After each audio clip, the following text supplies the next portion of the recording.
नमस्कार, मी स्नेहल. माझ्या यूट्यूब चॅनलमध्ये आपले मनपूर्वक स्वागत. आज आपण नवग्रह स्तोत्र याबद्दल जाणून घेणार आहोत. नवग्रह स्तोत्र हे व्यास ऋषींनी रचलेले आहे. हे स्तोत्र म्हणजे 9 ग्रहांचे 9 मंत्रच आहेत. आपल्या आयुष्यावर नवग्रहांचा परिणाम होत असतो असे ज्योतिष्यशास्त्र म्हणते. यातील पहिले 9 श्लोक हे ज्योतिष्यशास्त्रातील नवग्रहांचे मंत्र असून पुढील 3 श्लोक हे स्तोत्राची फलश्रुती आहे. या फलश्रुतीनुसार नवग्रहांचा आपल्या जीवनावरील वाईट परिणाम नाहीसा होऊन हे नवग्रह आपल्याला अनुकूल व्हावेत म्हणून या नवग्रह स्तोत्राचा एक पाठ रोज श्रद्धेने, भक्तिभावाने व मनापासून करावा.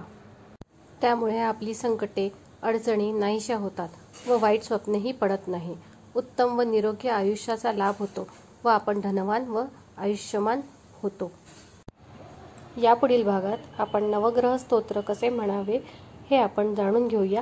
ही माहिती आवडल्यास चॅनलला लाईक करा, शेअर करा, सबस्क्राईब करा. नमस्कार.